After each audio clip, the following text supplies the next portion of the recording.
knocked off at some point in the regional round.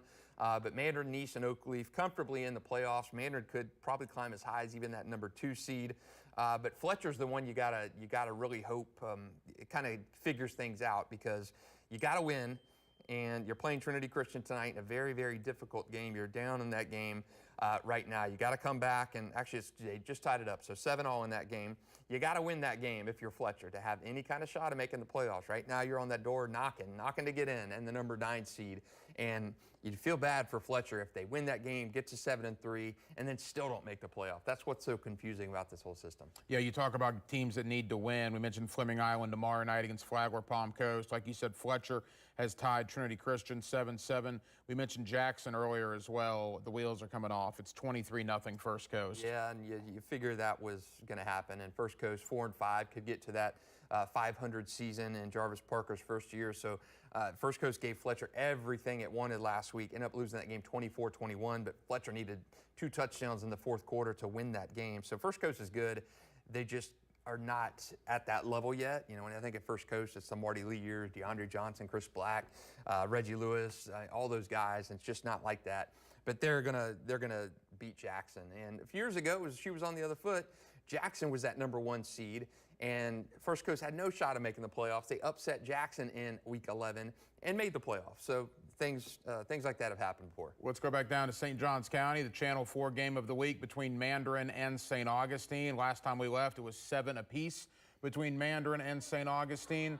As we take a look now down in St. Johns County, I guess Mandarin has gone on top, right? 14-7 Mandarin as they lead now late in the first quarter. Yeah, Tion Weish, again, he had a 48-yard touchdown grab from Knox Annis, and that's 2 big plays for those guys already. And remember that big pass from Annis to Weish to set up the first touchdown to Seanquez Foster, the rushing touchdown to put them on the board 7-0 originally. So Mandarin's passing attack working really, really well. And St. Augustine has been susceptible to giving up a lot of points and a lot of yards this game. They just beat Bartram Trail a couple weeks ago, 34-20. They in the Riverside game earlier this year, 48-40. So crazy. Bowls 40-35. 40-35. So St. Augustine's defense worries me a little bit. I think Mandarin's defense has really been the backbone of this team. You got a lot of guys playing both ways too. Bryson Wright, Kyrie Wilson, those kind of guys who are contributing on both sides of the ball and contributing in big, big ways. We were talking about 6A of Mandarin, Nice, Oakleaf. Who gives Buchholz the most problems? Probably Mandarin. I think I think Oakleaf has been too inconsistent. You've seen their offense can be shut down. The turnover issues are scary. In Nice, if the defense keeps playing like it does, Nice's offense scares me a little bit because I think you've cooled down a little bit. You still have a good running game, can throw the ball, but Nice's defense is playing absolutely lights freaking out football. Even without their defensive coordinator, they have been absolutely shredding teams defensively. I think 3 shutouts in a row. So they are playing some really good defensive football. Maybe Nice's defense continues that streak and keeps going, but man, I like how Mandarin's been playing. So we'll check back on this game in just a moment. Again, Mandarin 14-7 over St. Augustine, and Mandarin just got the ball back there at the end of the first quarter. And then the final classification is 7A. This won't be a long conversation because there's only one Jacksonville area school that will make the playoffs, and that's Creekside. And give it up to Sean McIntyre and Creekside. We had Sean McIntyre on this program last week. Excellent comeback from 0-4 to get in and win a district championship. But it's a different animal in 7A, and that's going to be really, really tough if they play DeLand in round 1. Yeah, and, I think Creekside is good. They just graduated so much. We heard from Sean McIntyre last week. They lost a lot of talent and a lot of multi-year starters from that team. But, again, they only had to beat Atlantic Coast and Sandalwood. They did that. And when you can kind of tell your kids, hey, this is what we've got to do. Hey, we're winless right now, but our season is still right out there in front of us. There's a lot of runway. We can win these games to get in, and that's exactly what they did. Credit that coach and staff for keeping those guys together. We'll give you a scoreboard update in just a moment. I know we threw a lot at you as far as teams go, but all right, Justin, of the teams that will make the playoffs, we think Rains is going to make a deep run, potentially Mandarin, Bowls, obviously, St. Augustine.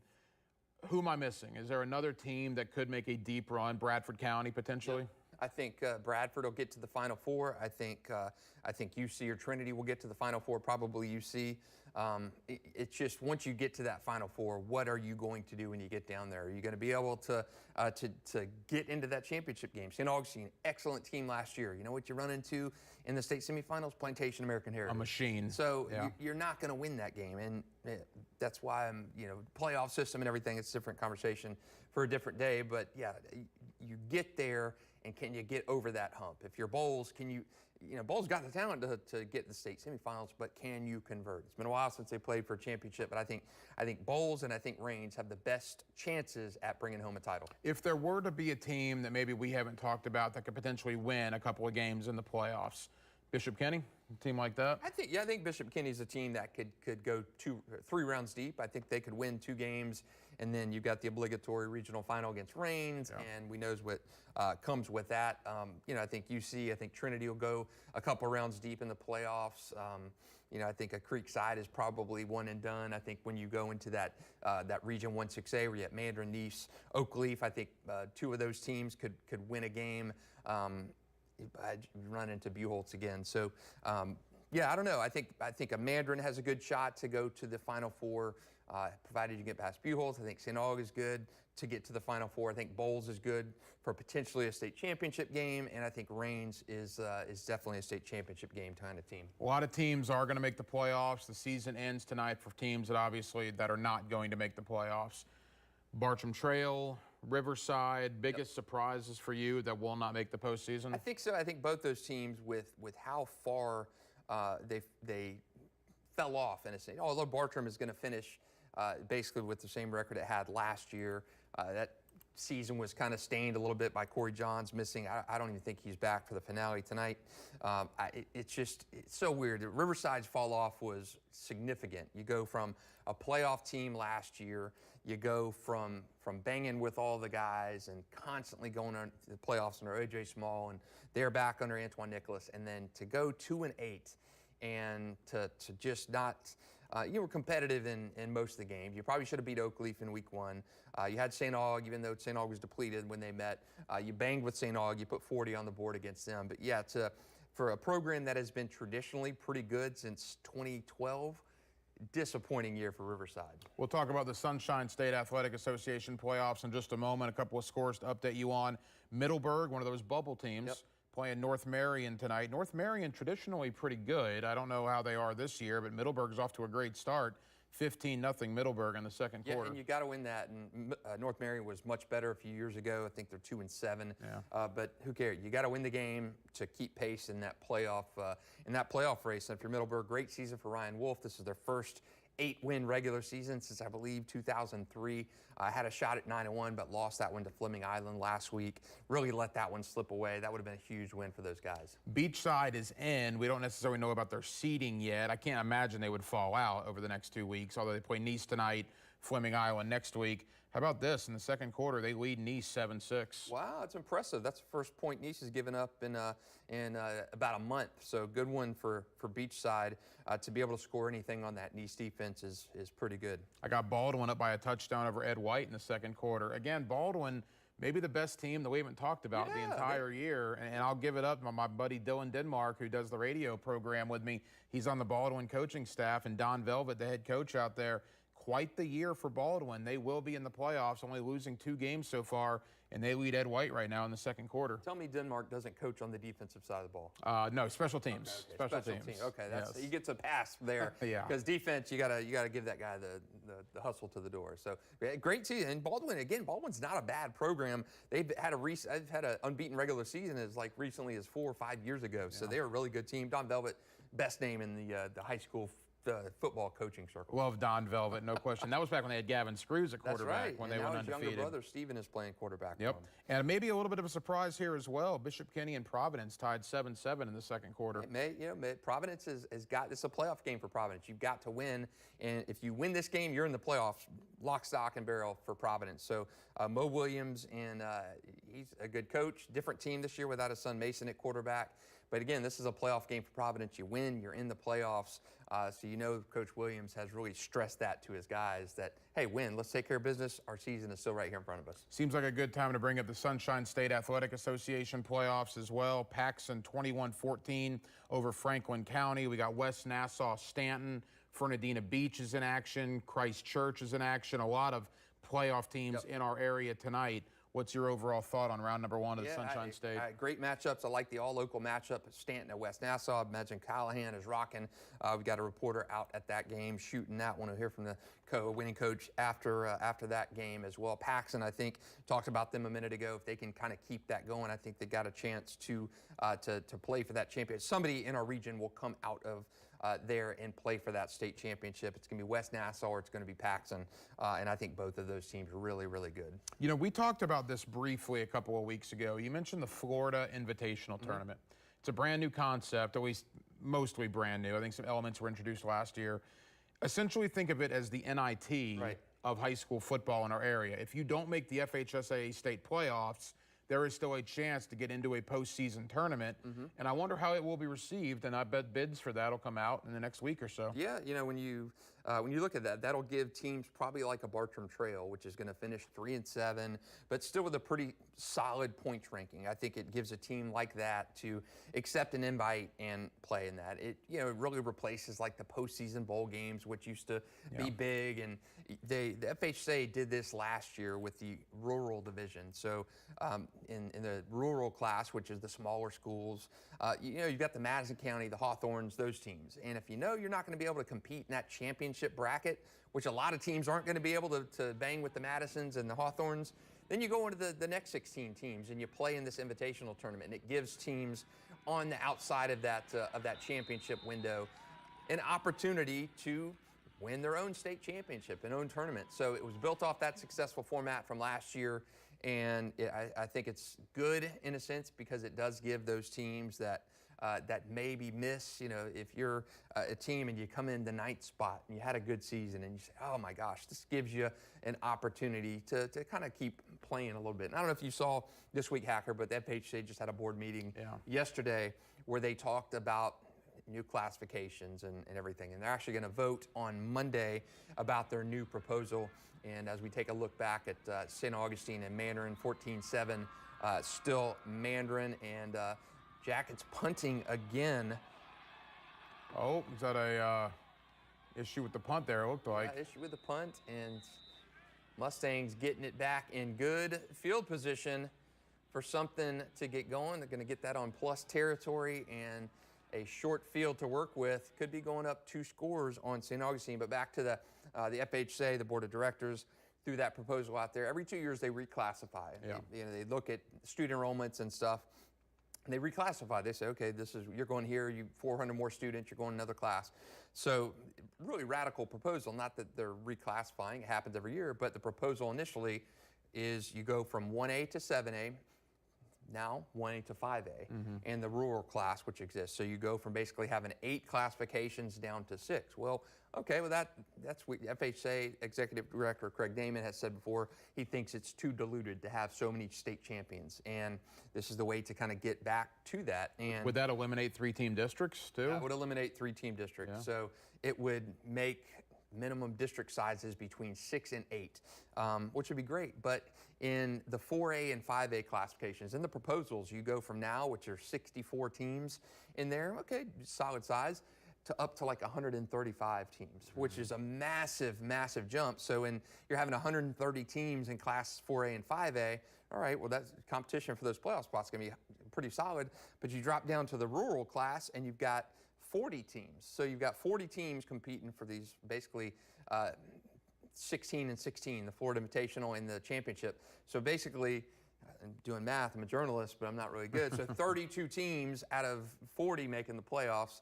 It seems a little diluted there, and it's a little bit more in classes 1A through 3A, but you're talking a lot of teams in those smaller classifications make the playoffs, and then you have an obscene number of teams in classes 4A and 5A.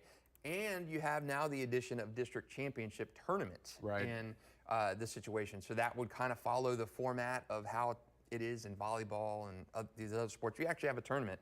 So you would take the 4 teams in these districts and pair them in like a semifinal round and then a championship round. So it's weird to think about it becoming like that because that would be in weeks 10 and 11, you'd have the district championship tournament. Well, for teams, let's say there's 4 teams getting the district tournament. Well, you've got a 10-team district. What do those other 6 teams do? Well, you got to go out and find games in week 10 and 11. So it's a lot of moving parts in this new proposal. And yes, they will vote on it on Monday. So it'll be interesting to see what happens out of that. Feels like it was pretty quickly thrown on coaches and administrators. I know there's some coaches who are a little bit skeptical that the disparity in some of this. A lot of coaches feel that enrollment numbers are not the best way to determine classifications. I mean, you look at some of the best teams in the state. Chaminade Madonna is a tiny 1A school. Cocoa is a small 2A school, and every year you're winning and playing for state championships. You know, and look, and we'll keep you updated. Mandarin and St. Augustine. Mandarin up 14-7. It looks like they are driving, trying to go up 2 scores on the Yellow Jackets. Boy, some physicality there by the Mandarin offensive line. I know Toby Bullock loves to see that.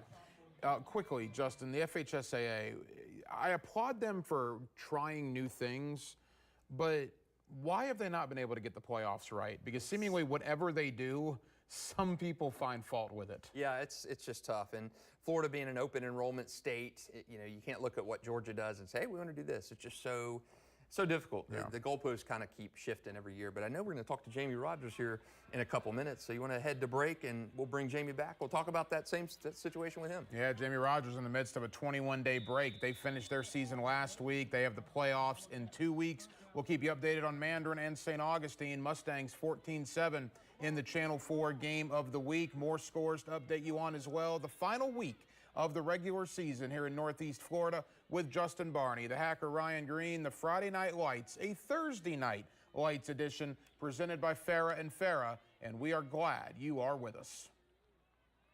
The weather keeps us on our toes. 1 minute it's sunny, the next minute, pop-up showers. And that's why we plan for quick changes.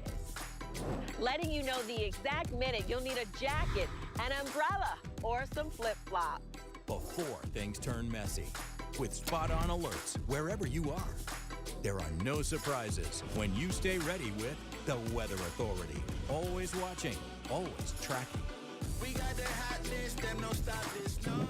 This is Jen from The Morning Show, your go-to problem solver. She even got a shout-out from this nice lady. Thank you, thank you, thank you. This is Bruce, who knows the importance of covering breaking news until it's safe. He knows this because he has 7 kids he worries about.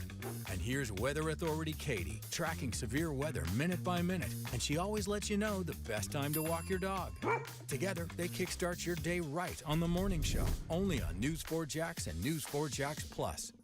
News4Jax is all about community. Very good to see you. Oh! It's local voices and stories that matter most. Always connecting, always listening, searching for solutions, and getting answers to the questions you care about most. We've always got your back. News4Jax and News4Jax Plus, Jacksonville's most watched newscast. Channel 4 celebrates the people who are positively Jags. I would be stuck here without somebody to help. It's okay. From a cup of water providing a stream of hope. I've actually got water. To help, knocking on the door of a local veteran unable to leave his home.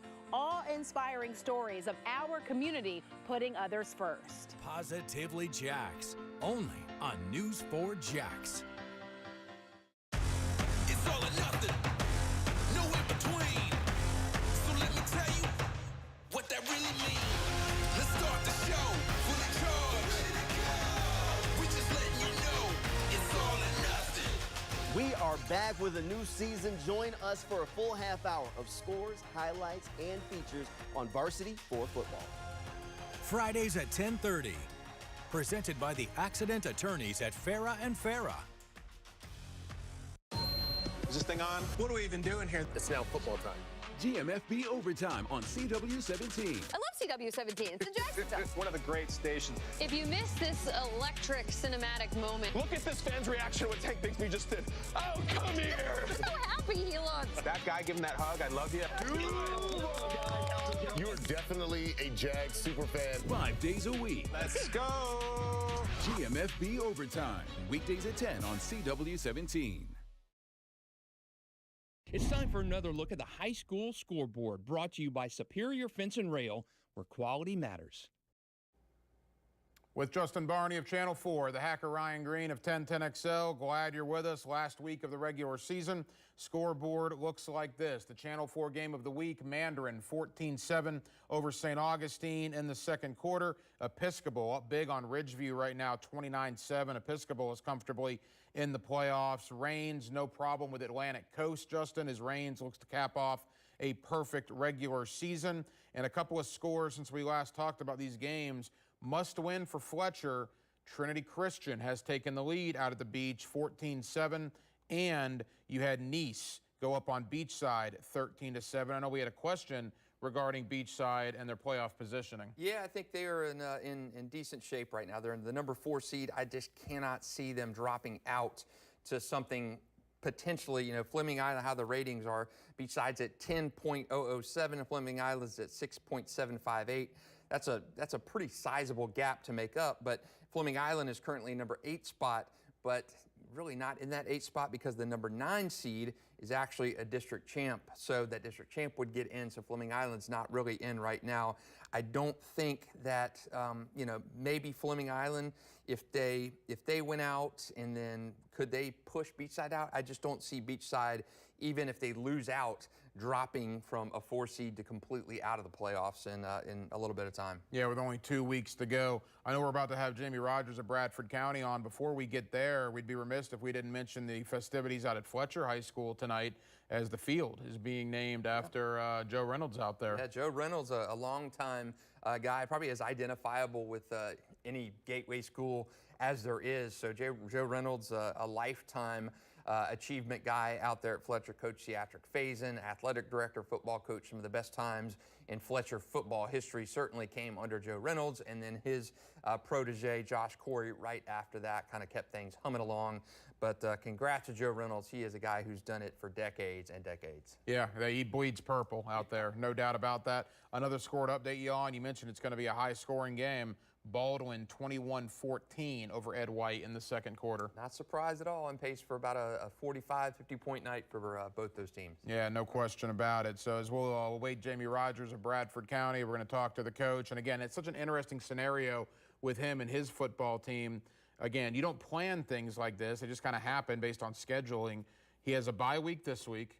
You have the hurricane makeup week next week, which they don't need. They've already finished their 10-game regular season. And then the playoffs begin. So 21 days between the regular season finale and the playoffs for Bradford County. You always talk about rest versus rust. Yeah. It's got to be something they're thinking about. Yeah, so I'm sure Jamie's going to keep those guys practicing and keep them sharp. Do we got Jamie on the line yet where we can chat with Jamie? There he is. There's Coach Rogers joining us on a rare Thursday night off, a rare Friday night off too, Coach. How are you celebrating with this unexpected bye week here?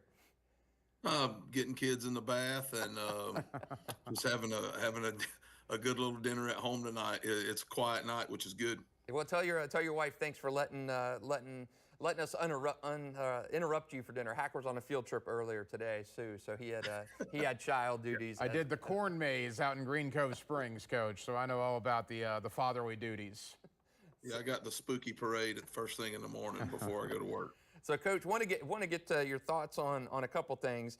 First off, what do you think of the new playoff proposal FHA is talking about? And it is good, bad? I mean, do you agree with going down in classifications from 7 to 5? And is it good for the game of football?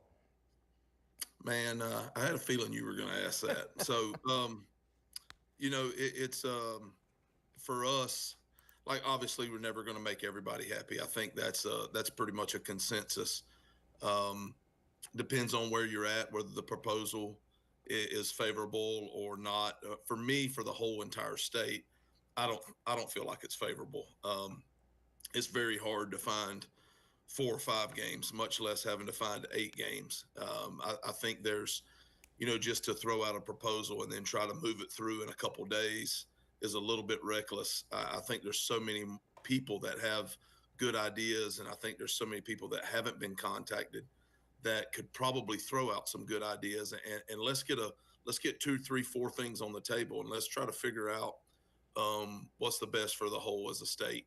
Because right now it's not it. When you have teams winning 6, 7 state championships in a row, or the same teams in it every year. If you can go to the classifications and you can pick out the 2 or 3 teams that are going to play for the state championships every year, that's a poor product, in my opinion. I think there's some models that we could go look at that are close by in some states. Let's just try it. Let's try it one time and see how it is. Metro, suburban, people are going to have the pros and cons with it. I would argue that it's had the best state championship games in the last 15 years, probably, the years of those. And that's not just because we were fortunate enough to play in it. That's not what I'm getting at. What I'm getting at is we probably had the best team that's been through Bradford in the last 50 years.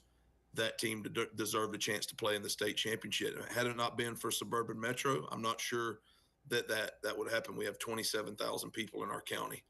And this year, if we are fortunate to go a deep run in the playoffs, every single team will have over 500,000 people in their county.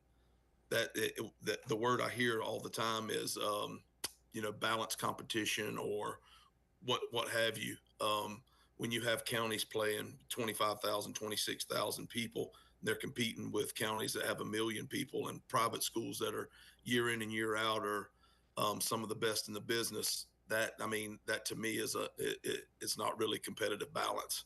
And we're in a position where we've had a lot of success. So how many hundreds of teams go into the year knowing that the state championship is nothing but a dream, or if you have the best team that you've had in decades, that it's still nothing but a dream. And that to me is the biggest problem. And I don't know what the perfect answer is, guys. I really don't.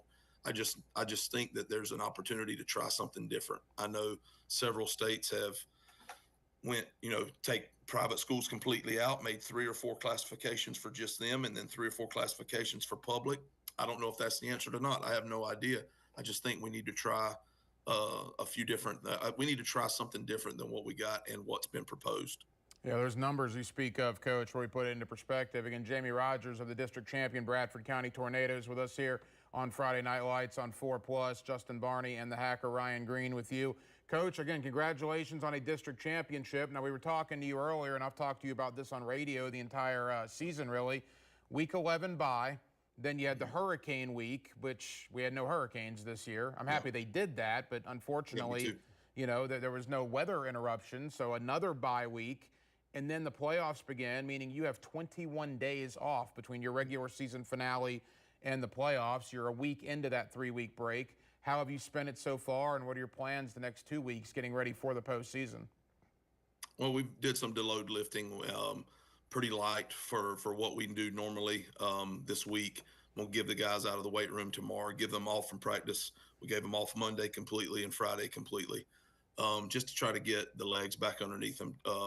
We had 10 straight games during the regular season, and then if you count our kickoff classic, it was Cocoa, which was very tough and very physical. We played a full game against them, so we played 11 weeks in a row, and the kids needed some time off. The coaches needed a little time off.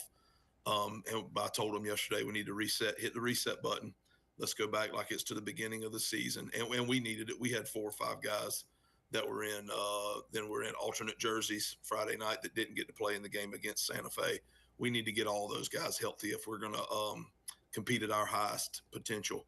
And so that's what we're going to do. We're going to make sure we're rested. We'll see who we play. It looks like it's going to be Avon Park. We'll get prepared for them. But even next week, we'll probably not hit each other and bang on each other a whole lot next week. We'll just make sure that we get the install in and make sure that we get all those guys healthy. We need to have our full 50 guys.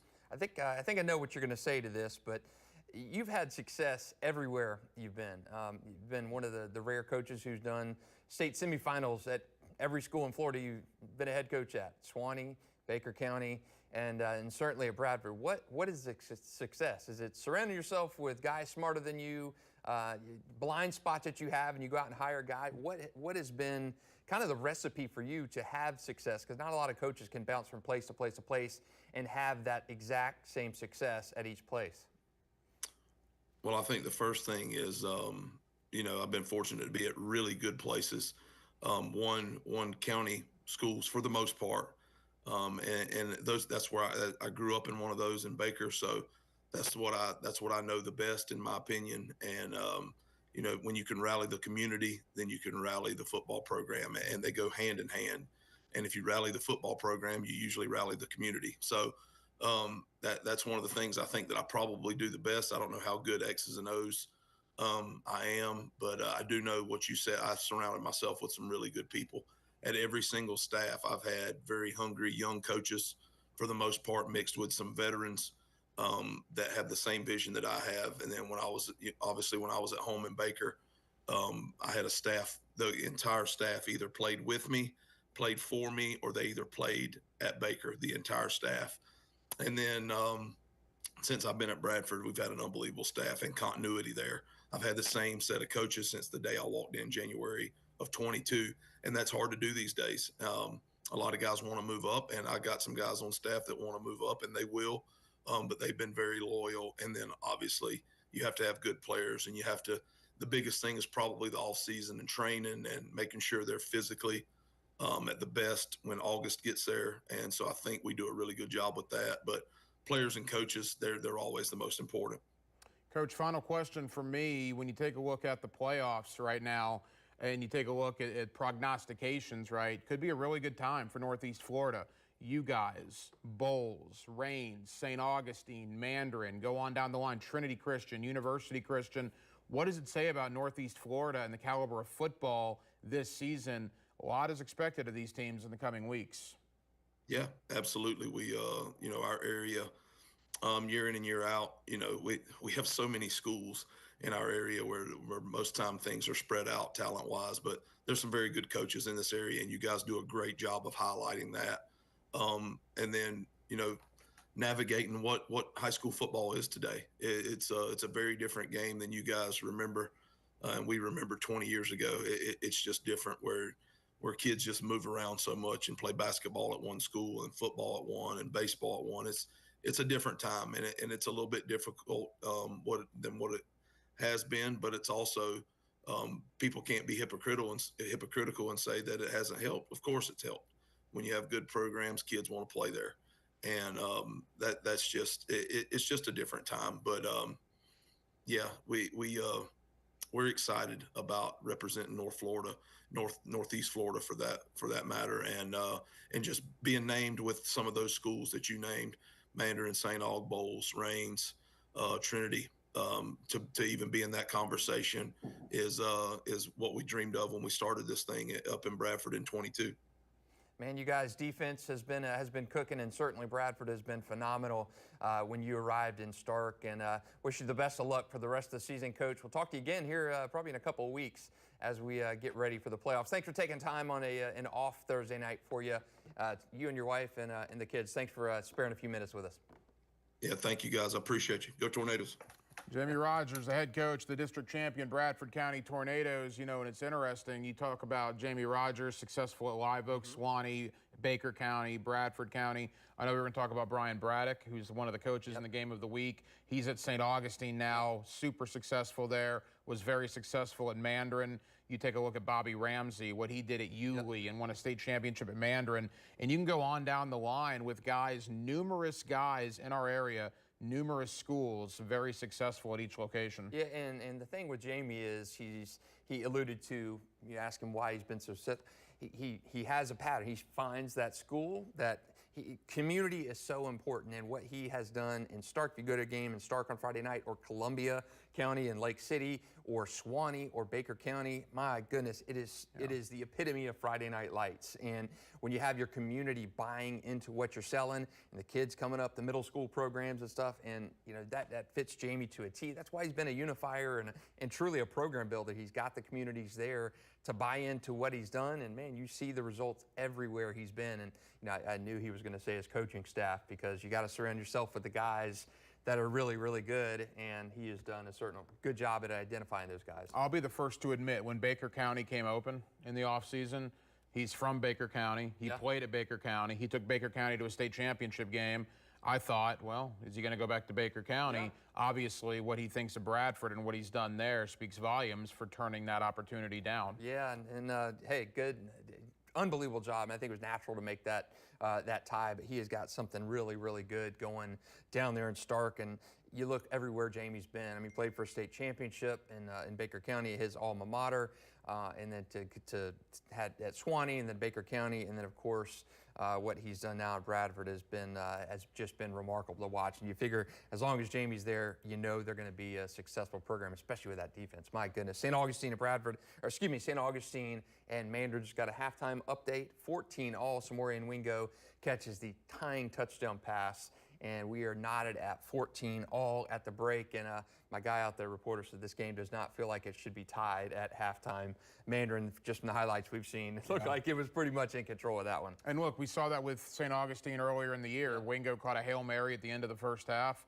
Was that against Nice, I want to say? Yep. And then they went on to roll in the second half, and you wonder with the momentum of another touchdown before the halftime locker room break to get that momentum going for St. Augustine, will that propel them in the second half against Mandarin? It was a crazy game against Bowles. I think it was 28-14 at one point, and then Bowles just makes it a back-and-forth game. And Bowles probably should have won that game. Ended up scoring the go-ahead touchdown in the final 30 seconds of that game, and then it got called back for a holding call. But St. Augustine just knows how to play in these games, and I think it really helps that they're playing at Foots-Brumley Stadium tonight. Quickly, some scores to update you on. Nice is beginning to pull away from Beachside, 26-7. The Panthers lead as they're approaching halftime. Likewise, Bishop Kenny starting to pull away from Providence. Bishop Kenny up 2 touchdowns as they approach halftime. First Coast is all over Jackson right now, 30-0. Still got Trinity Christian up on Fletcher, 14-7 at the half. And Rains will have a running clock in the second half as they lead Atlantic Coast, 36-0. Yeah, and I want to go back to the Beachside question we got. And strange things have happened come playoff time, but I just don't see, even losing to Nice, which is going to be a good strength of schedule loss, that'll help their strength of schedule. And let's say you lose to Fleming Island. I think it could possibly move Fleming Island above a Middleburg. But man, it would be a weird drop to me to see Beachside go from a 4 seed in week 11 to completely out of the playoffs. You losing to 2 good teams certainly doesn't ding you as much as losing to, let's say, Middleburg lost to North Marion tonight at 2-7 North Marion. That would kill Middleburg's playoff opportunities because you already lost Fleming Island. Fleming Island's going to. Now, Fleming Island loses to Palm Coast on Friday night. I think they're probably out of the playoffs, regardless of what it does against Beachside the following week. You mentioned Middleburg. They are up big right now on North Marion, 22-0, a game Middleburg really needs, and it looks like they are going to get it. Other scores to update you on. Ed White is now leading Baldwin 22-21, a back-and-forth game there. And, that's what's interesting. You mentioned Week 10, Week 11, the last weeks of the regular season back in the day. You would rest players, get ready. But with the bye week next week, you want to win these games. Yeah. Ed White and Baldwin both comfortably in the playoffs. I don't think their seeding can be affected all that much. This is about bragging rights. Yeah. This is about pride, and you see the guys getting after it tonight. Yeah, and you're talking Baldwin, a 2A school, small school, outskirts of Duval County, gateway program. They want to prove they belong. We've lost to Baker County, we've lost to Bowles. Those aren't bad losses for Baldwin. But hey, when you're talking Gateway Conference, Baldwin has had Gateway Championship softball teams. They're a really good program. And remember, this is a 6th through 12th school. This is Baldwin Middle Senior High School. And you've got a good program. You want to show you can bang with these city guys and Ed White. Ed White is a darn good offensive team. They are fun to watch. Young team, too. King Boylston, a fun quarterback to watch. He's throwing, he's passing, and they're going to be very, very good next year, too. Channel 4 game of the week is at halftime. St. Augustine and Mandarin tied 14-14. I did want to spend a moment with you, Justin, on Brian Braddock, the head coach of St. Augustine. People forget, because he's been at St. Augustine for so long, he did a really good job as the head coach of Mandarin back in the day. He's one of those guys that's been successful at a couple of different locations. As you see Brian Braddock's resume up there right now. State championship winning coaches in our area. We talk about Verlin Dormady. We talk about David Penwin. We talk about, obviously, Bobby Ramsey. There's so many other good coaches, and I don't know if they need a state title to, quote-unquote, justify their resume, but I love everything about what Brian Braddock has done, not only at St. Augustine, but what he did years ago at Mandarin. Yeah, and we had that throwback picture last week with Sean McIntyre And in that St. Augustine photo, Brian Braddock was right in the center of that photo. So he was on that St. Augustine staff in 2005 that won the program's only state championship. St. Augustine was always his dream job to get back there. It opened up when it did when Joey Wiles left to go to Flagler College and become and kind of get away from the coaching regime.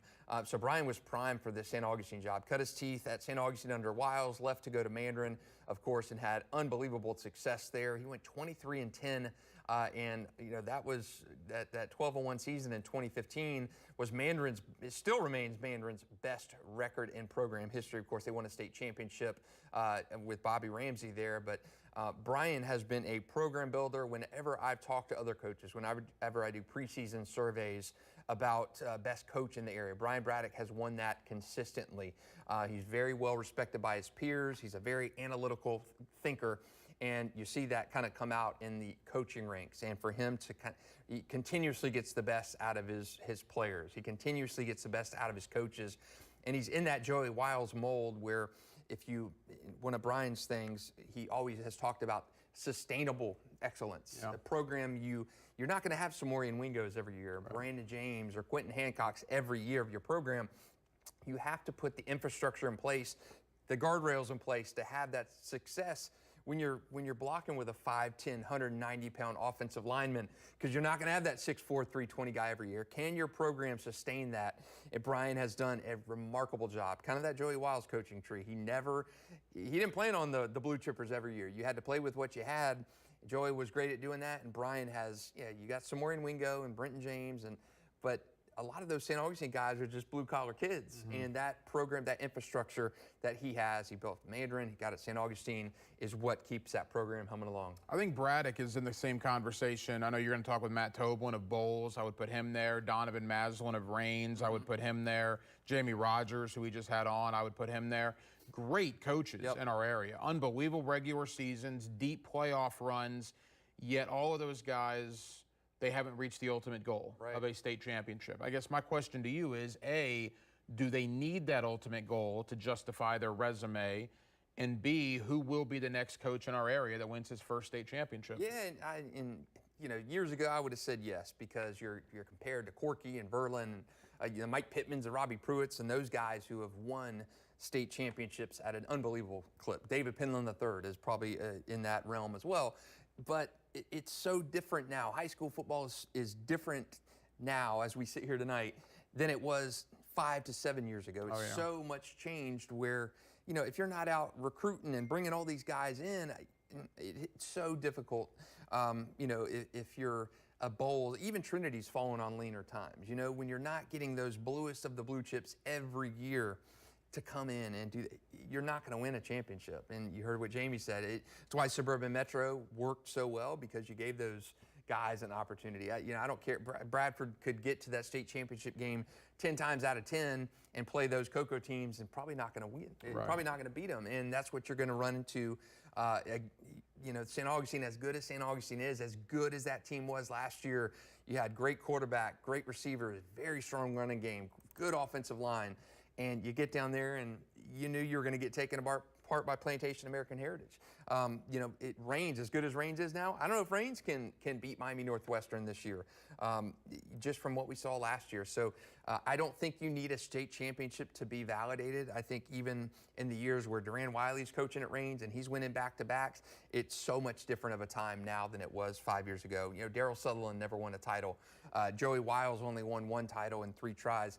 I don't think it diminishes whether you have one state title, none. I mean, Darryl Sutherland's one of the most genuine, authentic, unbelievable humans I've met. And you can ask anybody who's played for him the same thing, and they will tell you, you think any less of legacy to Darryl didn't win? No, absolutely not. I think it's so difficult to win a state championship that, hey, if you win 200 games in your career like Wiles did, only one state title, I don't think that moves the needle as much. No. I think that you're a great coach.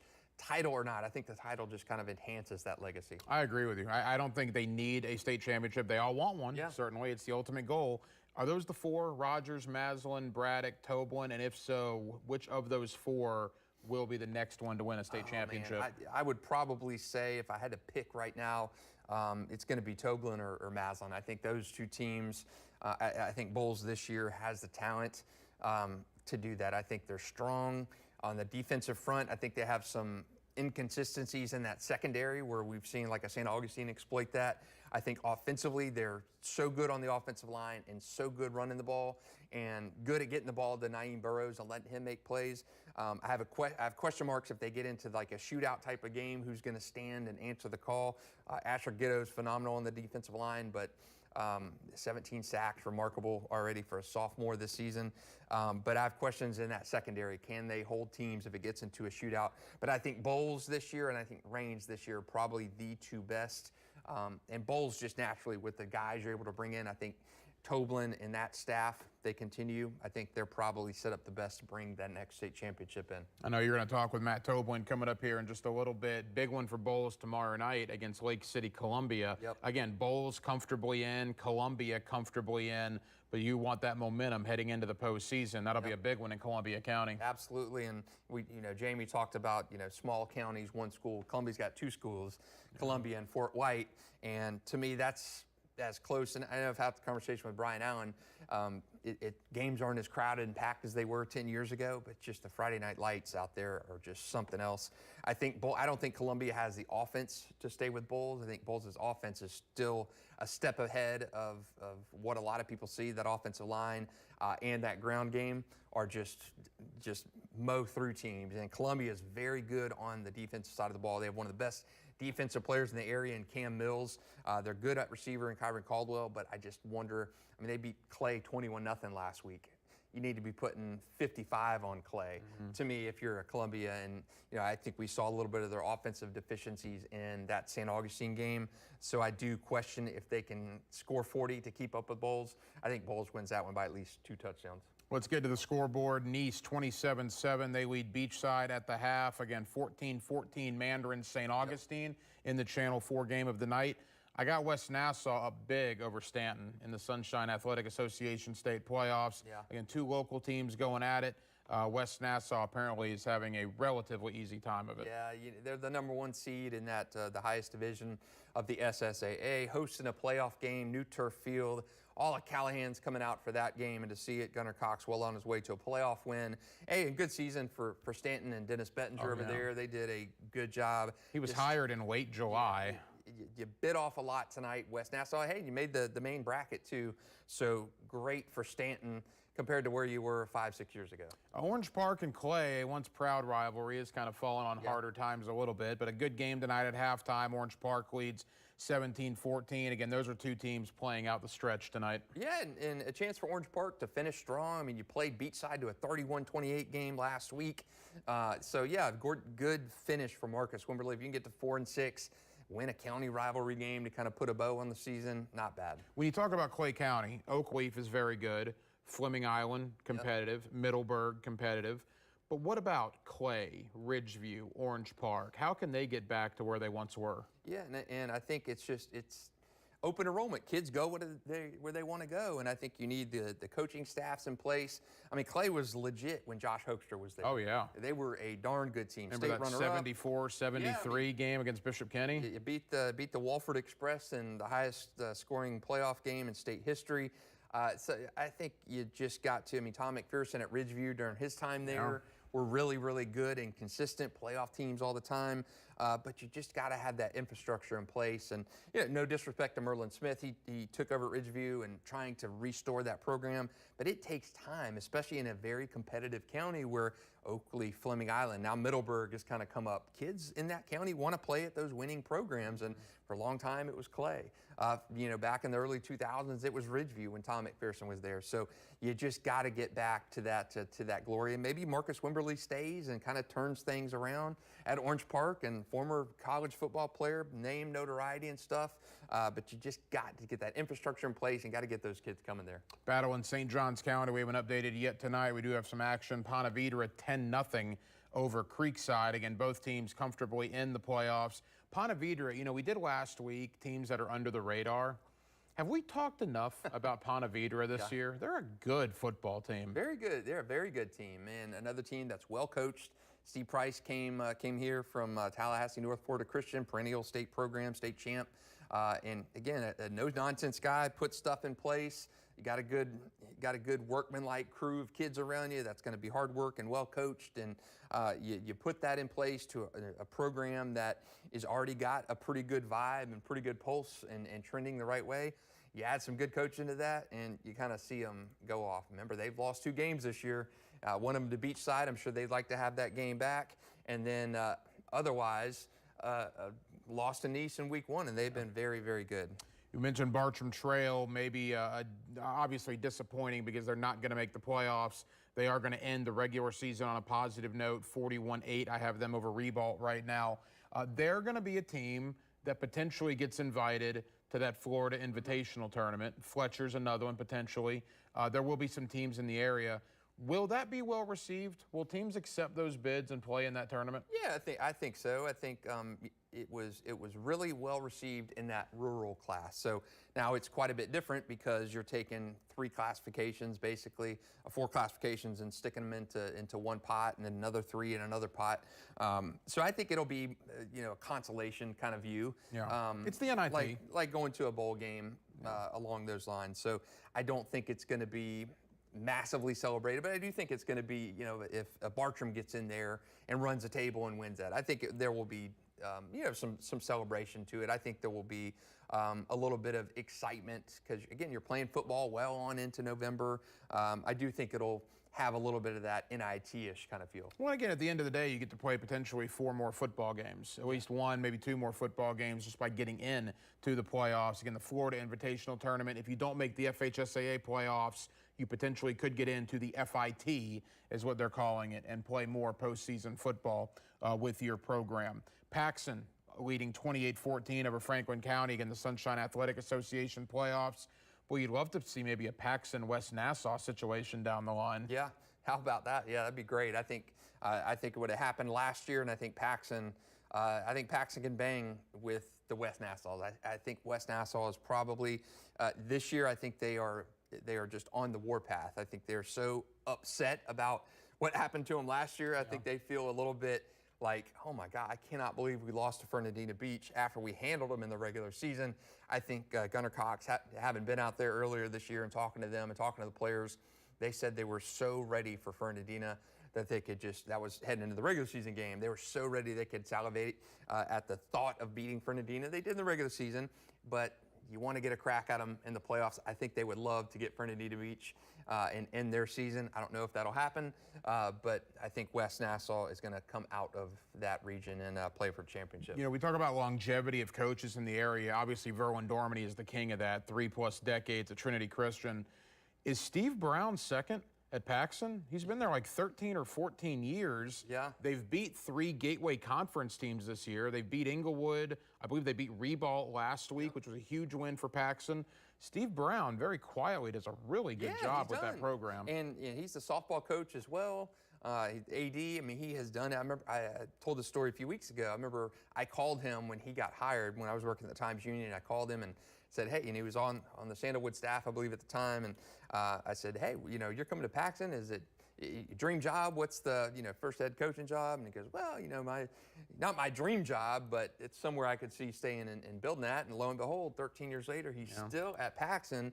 And the best move they made, SSAA, and you're seeing that 6-4 season, and you get those guys believing that they can beat the Ribaults of the world, a bigger program, and just the second time in Paxson history that they beat Ribault was last week. And when you think of Paxson, I grew up in the era of the early 90s, and they had Malcolm Thomas at running back, and Rob Jennis was coach, and they had a really good team. And again, we're talking 35 years ago that was happening, but man, Paxson was a good team.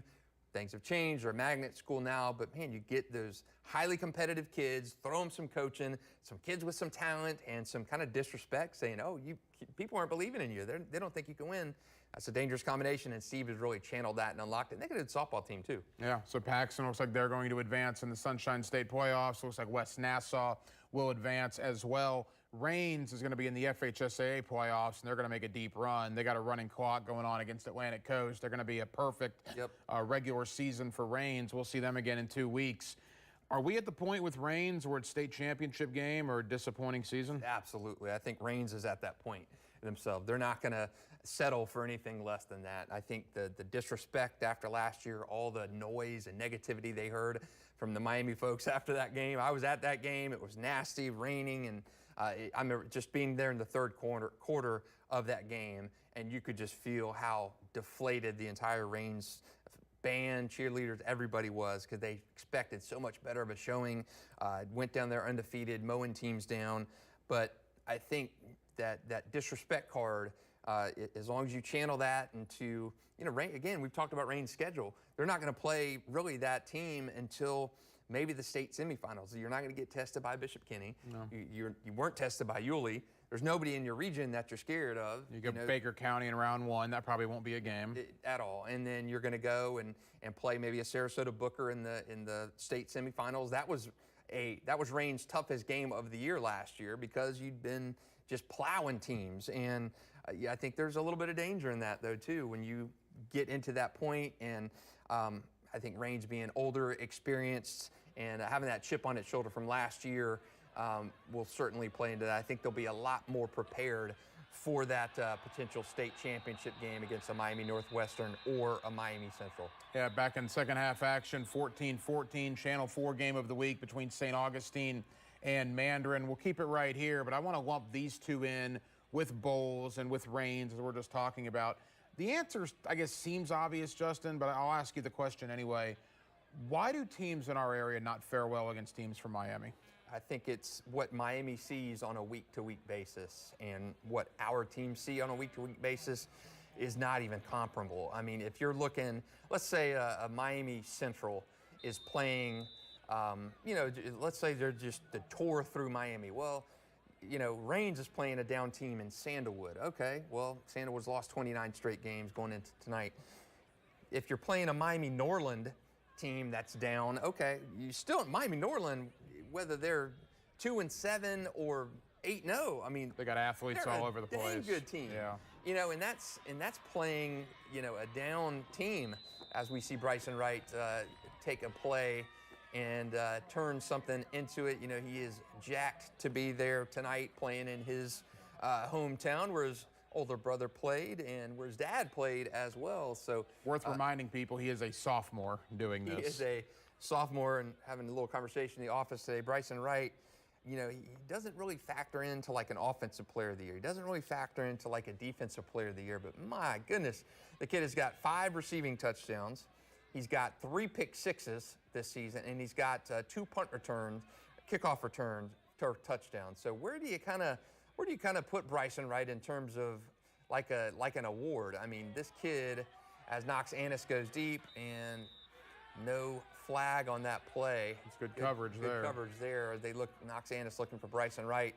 Tion Weiss has had the big catches tonight for Mandarin, touchdown catch, and also the catch that really flipped the field on Mandarin's first drive of the game. Good follow there by our photog down there, Chris Smith, on that, framing up on that shot to Bryson Wright. But interesting game here that it's 14-all. It is an interesting game. And I mean, look, you see the athletes Mandarin has. You see the athletes St. Augustine has. We talk about Reigns and Bowles. But it's just every time they run into those Miami buzzsaws, it's just so deflating. Eventually, you think the tide will turn and we'll get a Miami team at some point. And I mean, it has happened. Yeah. University Christian did get Shamadad Madonna, like right in Shamadad Madonna's infancy, like I believe their 3rd or 4th year as a program. But the wins for Jacksonville over Miami schools are just few and far between. Yeah, Trinity was the one that had Chaminade. Oh, Trinity, yes, Trinity. Trinity, the last time they played in a state championship game, and well, actually, the time before that, when they played in Tallahassee, they played Chaminade in the championship game at Doak Campbell, and they were getting shut out in that game like 17-0 at halftime. You're thinking, man, this team is going to lose. They come out with a buzzsaw in the second half. They had a 4th and 17 play. Was that the Marcus Burke play? The Marcus Burke from Ja'Cory Jordan on 4th and 17 for the winning touchdown, and then they have a sack by Jonathan Goddard Jr. to end that game and win a state championship. That was kind of on the come up of Chaminade. That was Chaminade before it was Chaminade. That was the Chaminade before they got really, really, really good. And Trinity, we saw them play Chaminade last year in the state semifinals, running clock game. I think it was 35-6.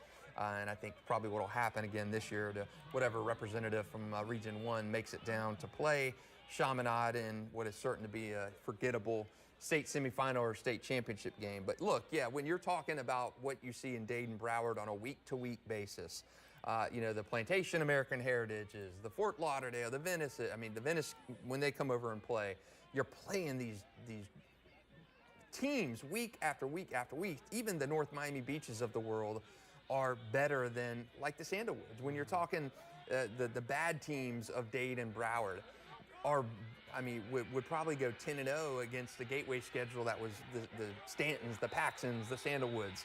I mean, the discrepancy between the bottom of Dade and Broward County and the bottom of the Gateway is, I mean, it's night and day. You see St. Augustine making a play there on defense. Good game, third quarter down in St. Johns County. Two of the best teams in the area. These two teams both in your top, what, 4 of your Super 10, correct? Number 2 and number 4. Yeah, so number 4 and Justin Barney's Super 10. And again, 14-14, you wouldn't expect anything different. And I told both of these guys on radio last week, Brian Braddock of St. Augustine and Toby Bullock of Mandarin, I applaud them for playing this game. Because this is a game that they don't need to play. St. Augustine doesn't need to play Mandarin. Mandarin doesn't need to play St. Augustine. But it's great for the sport. It's great for the area, and you're seeing that tonight. Yeah, and that's exactly why I'd love to see Rains and Mandarin. I think it cheats local fans. And, I mean, to me, what would you rather see? What is better for Rains? What is better for Mandarin? Mandarin playing Sandalwood, Rains playing Sandalwood, or Rains and Mandarin getting together? Come on, make it happen, guys. It's absolutely ridiculous that those teams do not play. And it's kind of the Bowles Trinity argument I had for years. Corky Rogers had this say, I don't want to play down to competition. No, you didn't want to legitimize Trinity Christian. I've had this conversation so many times. Trinity was that little brother that was growing up, that was getting a little bigger and a little bit stronger, and Bowles didn't want to legitimize that by giving them a platform. Trinity beat him in the playoffs in '99, and it became a rivalry, but those two teams were separated by classification after that, and Corky's mantra was, hey, I don't want to play smaller schools. I don't get enough from playing schools that are smaller than us. I'm going to go on the road. I'm going to play a 4A or 5A team, and I just don't think it was Bowles' way of not trying not to legitimize Trinity as a true adversary or true rival. But really, that game should have been played. And it wasn't again. It went from '99 until 2017, when 2016, when both of them said, hey, we don't want to play in 2A or 3A and have to go find 10 games. That was the last time the FHA did away with districts, if you remember that. Yeah. And teams in 1A to 4A had no districts. They were just basically in regions, and you had your points and everything, the RPI. And they said, hey, we're going to petition. They moved up to Class 5A so they could get put into a district. And they were playing the Ponte Vedras and each other. I'll never forget Trinity running out of the tunnel where they have that white piece of paper that they run through. The first time they played Bowles in 18 years, it said about time. Yeah, it was great. Yeah. It was great. And I remember they played again. They played another time that year. And Trinity signed, it was, you can't spell Bowles without 2 L's. Oh, running out of there. The funny thing about that was Trinity ended up having to forfeit one of those. Yes, for an ineligible player. Ineligible player, so I guess it would have been Bowles with 1 L. Well, I know you're going to speak with Bowles coach Matt Toblin in just a moment. You're going to keep people updated on St. Augustine and Mandarin. I actually am going to take off to the radio station here in just a minute. We have a 9 o'clock start tonight on the radio portion of Friday Night Lights, and I invite you to join me there. I know you guys at 10:30 will have your coverage over here on Channel 4. We'll give you another scoreboard update in a moment, but I did just want to say thank you to you and to Jamal and the good folks over here at Channel 4. This has been a heck of a lot of fun for me this season. Yeah, it's been a fun experience, and it came together kind of late, but it's been exciting, and we worked through some rough spots, but hey, we've gotten things going, and I know this. We do this again next year. It'll be a better, cleaner experience. Hopefully, have more cameras out and everything. It's been a fun ride for all of us over here. Yeah, there's no doubt about that. And as I get ready to sign off, and I'll leave you with Justin Barney again, he's going to have a conversation with Bowles head coach Matt Toblin in just a moment. Final thoughts, as far as moments of the year, plays of the year, and I think really I'll start the Xander Edwards game against Baldwin. 8 touchdowns, 522 yards rushing. That'll be a night I'll never forget. 522, 8. you have to divide that though, since you played the ball win defense, divide it by 2 maybe. Craziness. So crazy. I mean, 522. I mean, Derrick Henry's best game was 502 and 6 touchdowns. Xander goes for 522 and 8 touchdowns. Remarkable night from the Bulls sophomore. Yeah. By the way, Asher Giddo, Xander Edwards, Bryson Wright. Talk about the 2028 class. The future is very bright. Absolutely phenomenal in that Bulls St. Augustine game in week 3 or week 4, 40-35. Remarkable game that was. I completely missed the call on that one. I think I said as we were signing off for our show for the night, I said, I think Bulls probably pulls away in the second half and wins this game. Well, lo and behold, it didn't happen that way. But yeah, so many good moments to talk about. And man, playoffs just 2 weeks away. I cannot believe it is already going to be the playoffs. Unbelievable. All right, how many teams get in the state championship games from our area? I'm going to say, I'll say 2 get in. I think Reigns and Bulls will get in there. I think St. Augustine's going to get tripped up in the state semifinal. And St. Augustine's got a tough path regardless, even to get out of the region with Choctaw. I think Bradford's got a tough task. It'd be crazy. It'd be awesome if Bulls and Bradford somehow met for a championship game. That would end the state championship drought that has existed for us for a few years. But yeah, I'm going to say Reigns and Bulls will play for championships. How about you? I agree with that. I mean, what's your general philosophy as far as area teams? If 2 get to the state championship game, is that a success? Do we need to bring home a state title to make it an overall success for the season? I mean, a few years ago, we didn't even have any team play for a state championship. Which was disappointing. So it was crazy to me that happened. The first time since all the way back in like 2001, maybe, a long time since that has happened. So yeah, I think getting to a state championship game in the climate, which it is now. I mean, Suburban Metro to me was good. It kind of mitigated the enrollment stuff, the open enrollment, everybody hopping schools. I think that was a good thing. St. Augustine played for a championship, should have beat Mainland for a title. Bradford was in there with Cocoa. I think that was a great format. But I think getting to a state championship game now in how the system is set up, Reigns going down, and playing Miami Northwestern. Reigns going to be the underdog in that game. They lost 41-0 last year.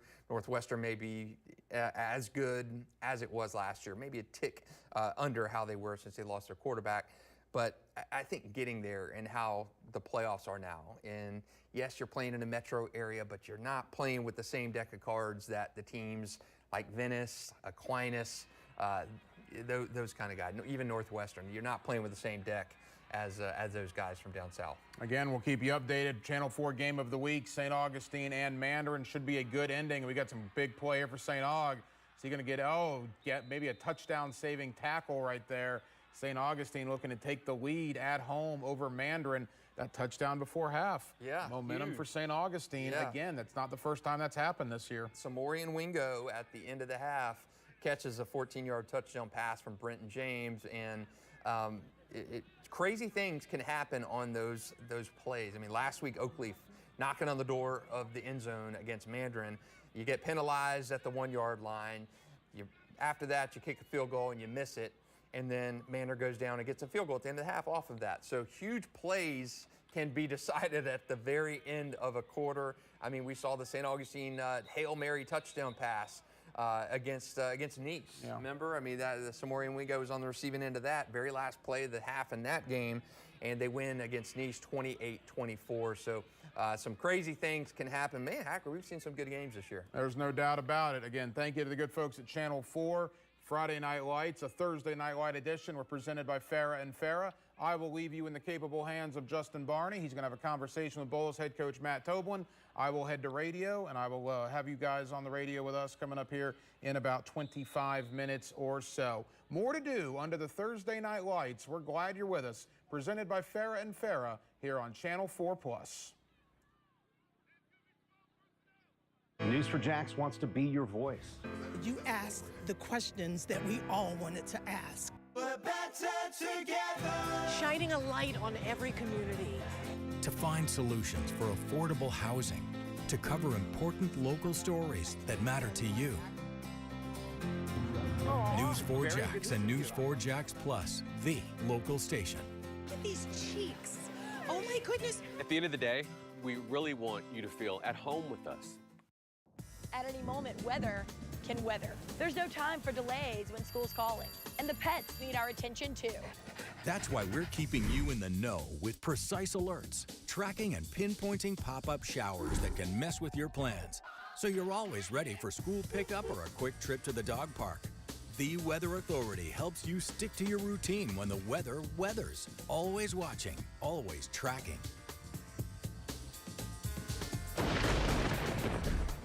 This is Mel from The Morning Show. She's your secret source for keeping your children safe because she's a champion for families. This is Bruce. His corny dad jokes are no secret. Kind of shy and won't come out of his shell. He's your answer guy for the questions that matter to you. This is Jen, making sure you're in the know about scams and recalls. She's serious about safety. Wearing a helmet, bike helmets, a bike helmet. Together, they kickstart your day right on The Morning Show. Only on News4Jax and News4Jax Plus. This game just got big. That's how we do it, fellas. And better. The energy is contagious. Because we're back. It's still a party here on HBCU Go. And this season, it's about the grit.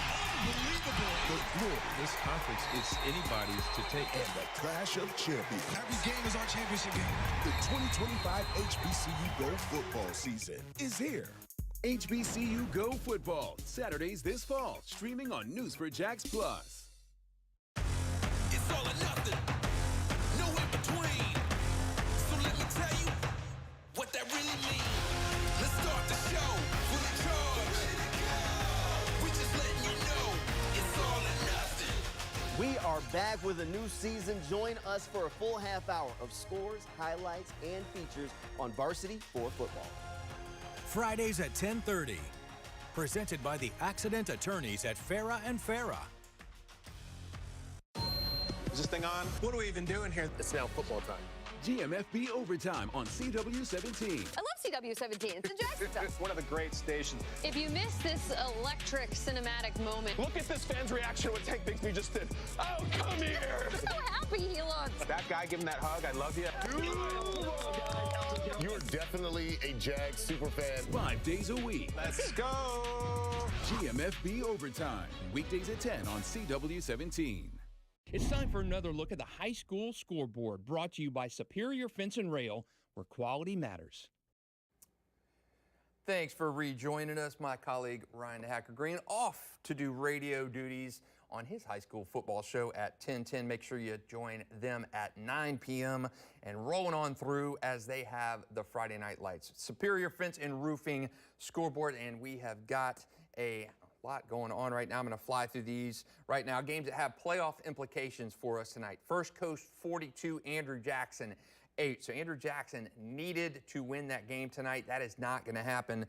So unless some crazy math accounting happens, Andrew Jackson, which entered 9th in the point standings in its Region 1-2A, likely will not make the playoffs. Other ones range 43, Atlantic Coast nothing, as the Vikings ready to put a bow on a 9-0 regular season. They're going to start the playoffs as the number 1 seed in Region 1-3A. Paxton 28-14 over Franklin County. That's in the Sunshine State Athletic Association state playoffs. Trinity Christian has just gone in front 21-7 over Fletcher. That is a huge game. We touched on that earlier in the show. Why is that so important? Well, Fletcher was on the number 9 hole in that Region 1-6A, and only 8 teams, top 8 teams, make the playoffs. Fletcher needed to beat Trinity Christian tonight to have a shot to get into the postseason at a 7-3 record. Does not look like that is going to happen if things continue to stay that way. So right now, Fletcher down by 2 touchdowns to Trinity Christian in that game, although last week they did come back down big in the fourth quarter of last week's game against First Coast. They came back to win that game 24-21, but Trinity Christian clicking at this point in the year. Fletcher and Seatric Faison need a big rally here in the second half to have a shot to make the playoffs. Other games around the area. Nice is up 27-7 on Beachside. We're going to have Coach Matt Toblin on here just in a few minutes of that game. Matt Toblin was actually out at that game. Interesting thing at the Nice Beachside game tonight. Nice won the state championship all the way back in 2005. 2005. Really good players on that team. Tim Tebow, Manny Wellington, Ryan Ellis, Hunter Haynes.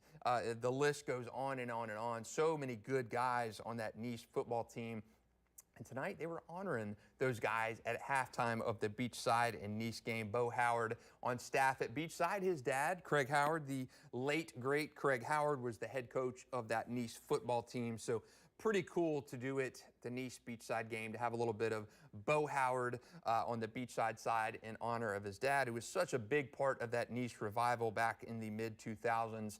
And, of course, so many Nice guys coming back for that game tonight to be a part of that. No Tim Tebow at that game, unfortunately. For fans who were asking, I know that Beachside actually sitting its starters in that game.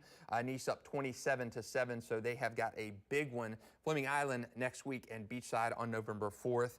Beachside's really got to win that game, but they are currently in 4th in the region standings at this point. And Fleming Island, Ponte Vedra is going to probably win that district if it comes down to point standings, but Beachside really needs to win that Fleming Island game to kind of push Fleming Island out of the playoffs and to really firm up its spot. If the playoffs ended today, Beachside would have that number 4 seed. A couple other scores from around the area of Merritt. Bishop Kenny up 21-7 on Providence at halftime of that game. It's a big game, and I'll tell you why. Providence is number 8 in Region 1-1A entering this week by a sliver of a tiny margin over NFEI. If NFEI has got a pretty light opponent tonight, Providence has Bishop Kenny. Providence would gain a massive, massive boost in its point standings if they were to upset Bishop Kenny, but does not look like it's going there. Providence will probably miss the playoffs by a tiny margin. Another one, West Nassau up big over Stanton in the Sunshine State Athletic Association first round of the state playoffs. Another one worth watching, Paxton has just upped its lead over Franklin County 35-14 in that SSAA playoffs there.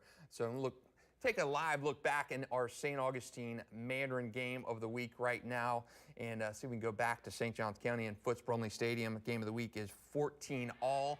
At this point, and 2 touchdowns from Mandarin early on, and Sean Quest Foster with a rushing touchdown, and Tion Weish a 48-yard touchdown pass from Knox Annis. Knox on the scramble out here right now, but on that last play before Mandarin got the last drive before Mandarin got that ball back, they stopped St. Augustine on the 1-yard line. So St. Augustine denied points in a 14-all game by that excellent Mandarin defense.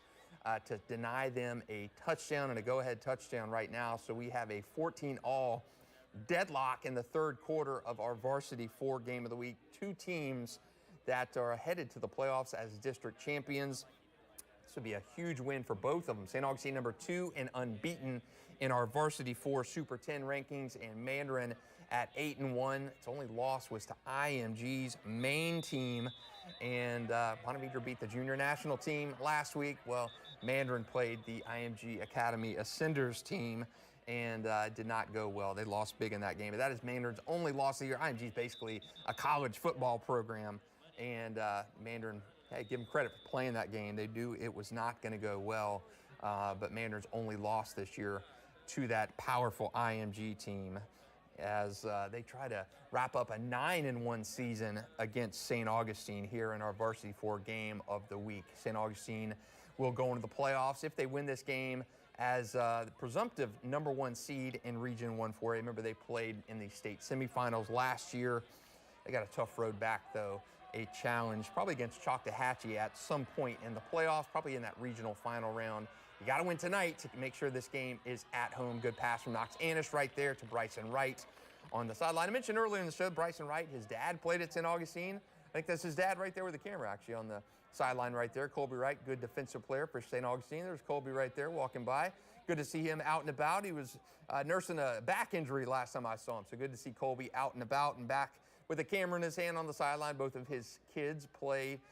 He played at St. Augustine, and then, of course, his son, Miles Simmons, played at St. Augustine before moving on to college. And Colby was a pretty darn good player back in his day for the Yellow Jackets, played back in the early 2000s, really before that St. Augustine team really took off under Joey Wiles. I believe we have Matt Toblin awaiting us now here on, oh no, Matt Toblin on no Toblin just yet on, so okay, misunderstood that. Matt Toblin, still waiting for him to hop on our Zoom call. He was at the Nice Beachside celebration tonight from that 05 team. Of course, Matt Toblin got his coaching start under Craig Howard at Mandarin, and then later on at Nice. So he was a part of that state championship team back in the day of 2005. So he may still be out there in enjoying those festivities down there at Nice. And mentioned Beachside not playing the starters tonight in that game against Nice. So Nice looking like it's going to button up an 8-2 regular season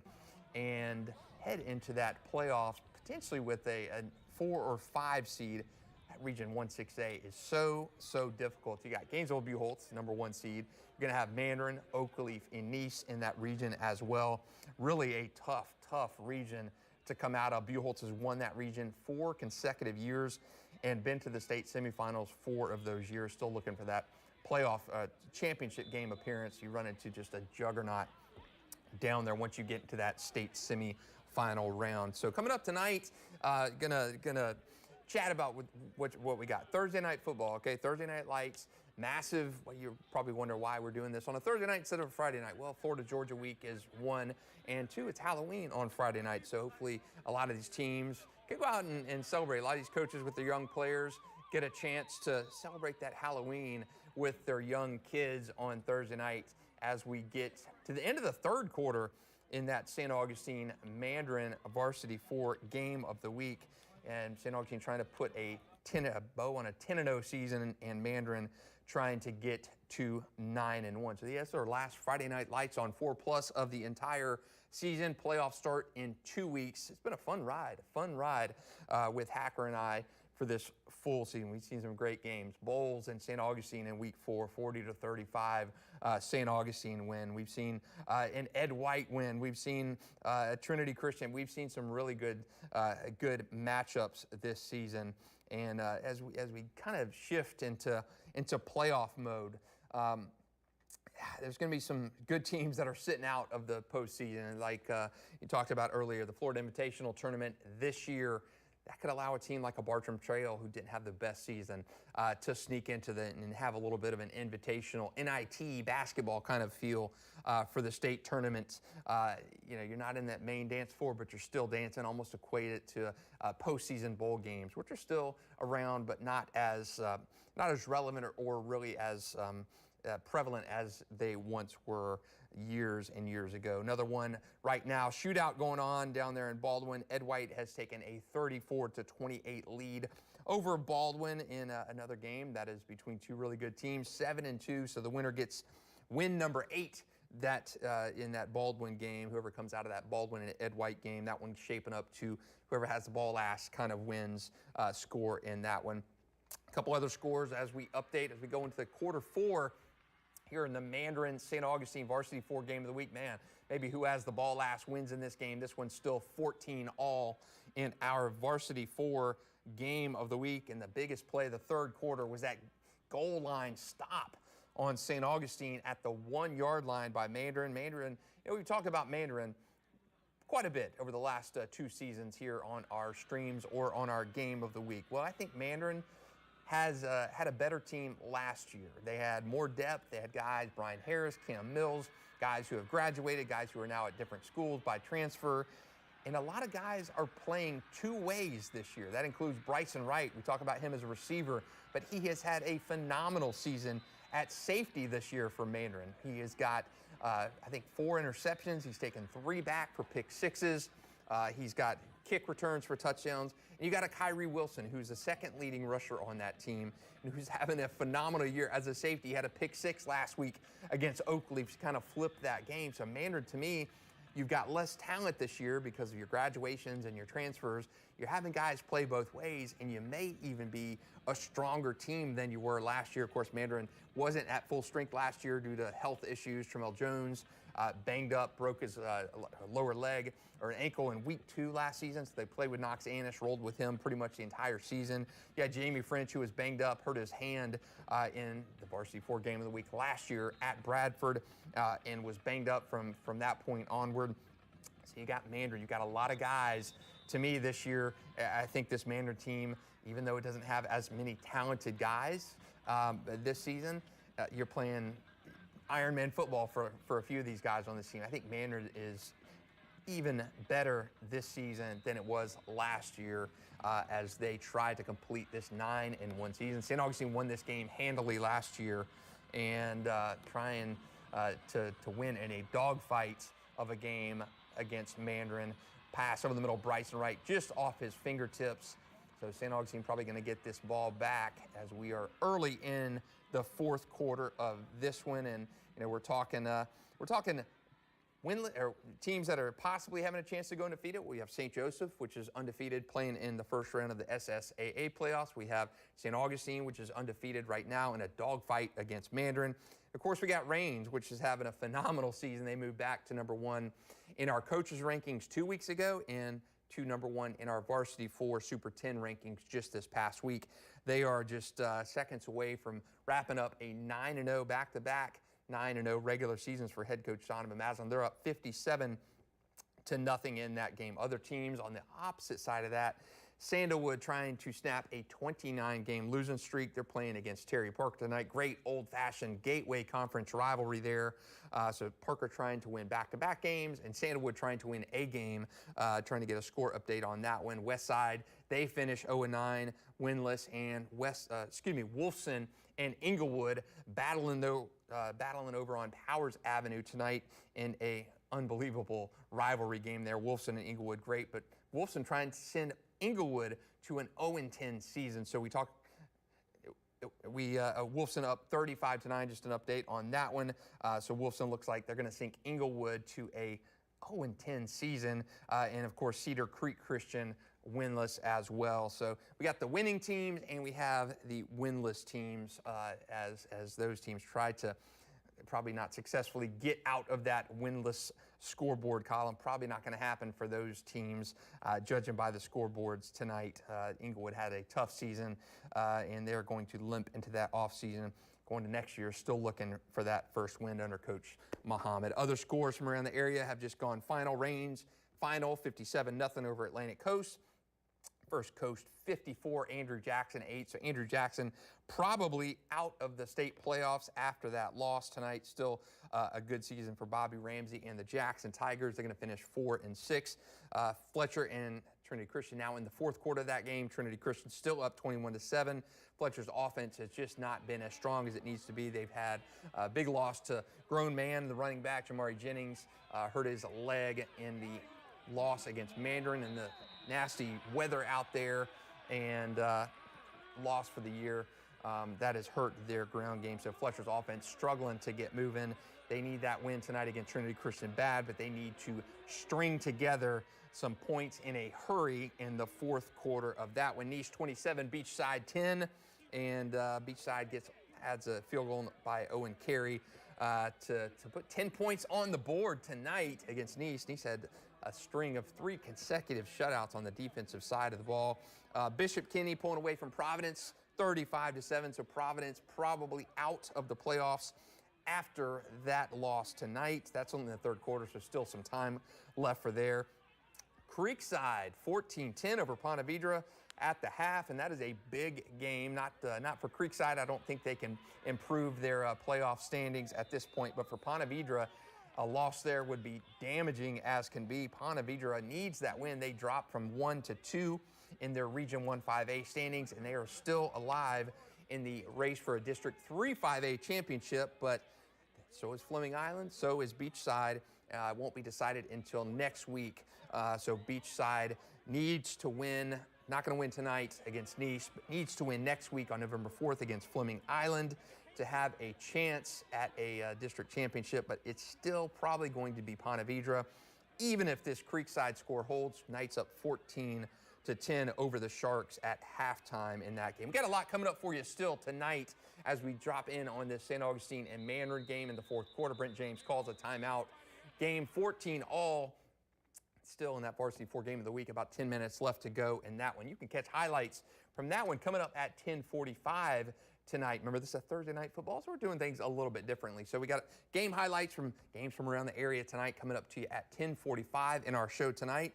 And yeah, by the way, we still got a full show on Friday night in our normal time spot. That's at 10:30 on Friday night. We got a few games on Halloween night, so we will talk talk to winning coaches, hear from SSAA championship playoff games from Gunnar Cox out there at West Nassau as they put a bow on a win over Stanton. We got a lot coming up for you tonight at 10:45 on News4Jax.com and Channel 4, and then our normal time slot at 10:30 p.m. on Friday night. But it has been fun talking high school football with you all season long on Friday Night Lights on 4+. For my esteemed colleague, Ryan the Hacker Green, who's now back at 10:10. You can listen to him just in the coming seconds. But I'm Justin Barney, and thank you for tuning with us and sticking with us all season long. It has been a fun ride. This is putting the bow on Friday Night Lights on 4+. We'll be back to you at 10:45 tonight on Channel 4 and 10:30 tomorrow night as well on our Varsity 4 high school football show. Thanks for watching. If you need for all the latest news, head over to the sports page at News4Jax.com. That'll do for Friday Night Lights on 4+. Enjoy the rest of your night. See why every day more people are choosing News4Jax, Northeast Florida and South Georgia's #1 source for local news.